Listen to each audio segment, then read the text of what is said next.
Hey guys, how are you doing? My name is Laura. I'm going to go through this Leaving Cert history essay with you today from the 2019 paper. The topic it's from is the United States and the world, and it's the question on the space race. Now I'm only going to dip in and dip out of different paragraphs in the essay, so I do recommend you have a quick read of the entire essay before we start breaking it down, and then you will be able to find a fully annotated PDF of the essay on Studyclix if you'd like a bit more detail on the entire essay afterwards. So let's get into it. Firstly, let's have a look at the specific question. Now, you know you have to make your choices on your Leaving Cert history paper really quickly. So what should you look out for? And what are the things that you need to make sure you have in your head that you're ticking all of the boxes for the examiner? So I always advise people, look out for the word and, because that means that there's at least two parts to the question. This question has two ands. So there's three parts to this question. I have to talk about 1, how did the US achieve the successful moon landing? 2, what was its national significance? And 3, what was its international significance? Now, the marking scheme will tell you that you don't have to talk about all three parts, equally, but you do have to talk about all three. So be careful of that. Another thing I see in this question is a date. So straight away, I'm dealing with a certain date, but I need to remember to give some context to that date, give some background. What was going on in America and in the world up to 1969 that allowed America land a man on the moon? The final word that stands out to me there is the word significance. So I need to go back and I need to look at the word significant and talk about significant in what way. Did it increase something? Did it decrease something? Did it improve something? Did it heighten something? So look back at that word as much as you can after every point that you make, because if you do that, then you are answering the question that's being asked and you're aware of the argument you're trying to put forward, and the examiner is looking out for that. Speaking of the examiner, just to briefly mention the marking scheme. So the correctors are told this about when they're marking the paragraphs. The paragraphs are out of 12, as you know. And I'm often asked, why, miss, am I kind of stuck in the good or very good bracket? And I always point them to these two words, the word outstanding and the word substantial. Ask yourself that as you're writing your paragraphs and as you're reading your sample answers. Is it outstanding? Is it really exceptional? Is it really substantial in the amount of facts and details and statistics and quotes and all of those things? Keep those two words in your head as you're going through your answers, as you're trying to move yourself up to the next level. So now to look at this specific answer. The introduction isn't bad. I would love if this introduction gave a little bit more background about what was going on in America since World War II. Because since World War II, the US economy had been in a serious boom. America had achieved this superpower status. And all of that fed into this need to beat the Russians, basically, to get a man on the moon. And that's just kind of needed to be clarified a little bit more there. A nice, well-stated opening sentence summarising the question. Sometimes it's hard to actually start off these big, long essays. So look at the question and ask yourself, well, what's the answer to it in one sentence? And if you see that opening sentence there, they've basically answered the question. It was a statement on foreign policy and a huge advancement in technology and impacted both the US domestic and foreign affairs. That's the basic answer.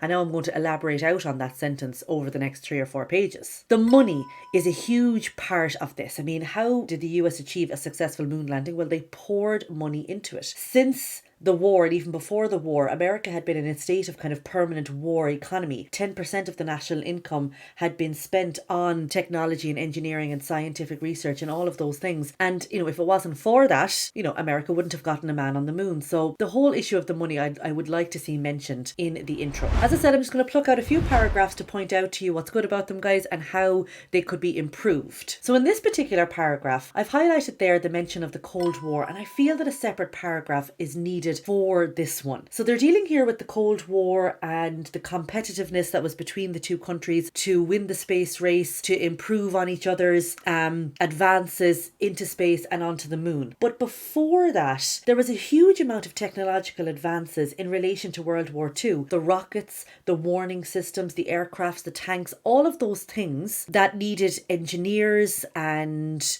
information technology, all of those things aided in moving America forward forward in its research and development. And a paragraph is kind of needed on that there to set the scene a little bit more, because that's one of the main jumping off points to getting America onto the moon. You know, all of that different technology since World War II. There's good awareness of the question in this particular paragraph. As I mentioned, they're talking about, Russia began to compete in producing deadly weapons and means to deliver them. And America didn't want that to happen. So there was this competition between them, and that was one of the things that made America work at getting a man on the moon. Good use of dates and facts in this particular paragraph. This essay does have a lot of relevant, accurate knowledge, and it's used quite well, and it's used in the right places. Moving down here to paragraphs 4 and 5. Now, you will notice obviously in this question that it does deal specifically with a case study, the moon landing.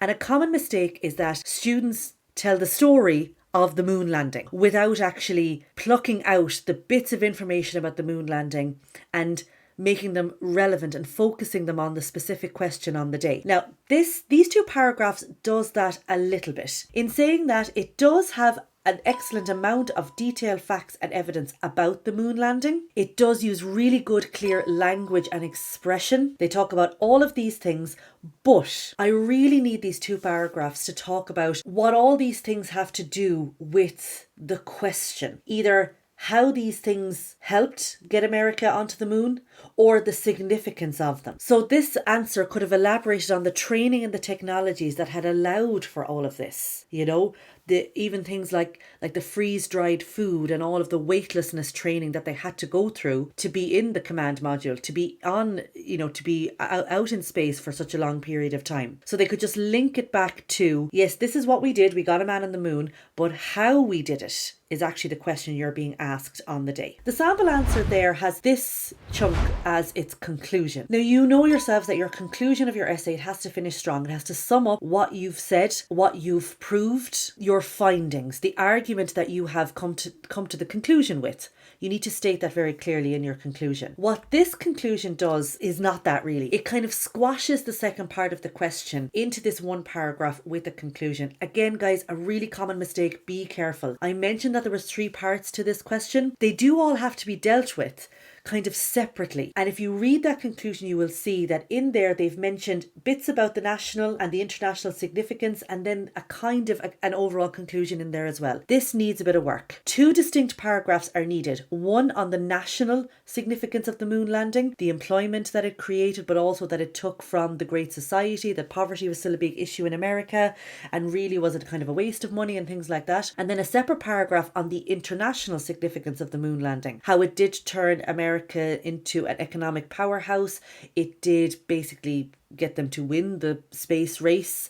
It increased their superpower status. They did become kind of kings of the world for a while. So those 2 distinct paragraphs are needed. And then a separate general conclusion is needed, summing up the entire topic and placing it in the wider context. So that isn't really done in this particular conclusion in front of you here. So be careful of that. Go back, make sure you have done all the parts of the question, and then a separate conclusion is needed, summing up all of those things. That brings me to the end, guys, of this particular essay breakdown. I hope you found it helpful. Just to remind you that there is a fully annotated PDF of this essay on Studyclix if you'd like a bit more detail, and I hope to talk to you soon.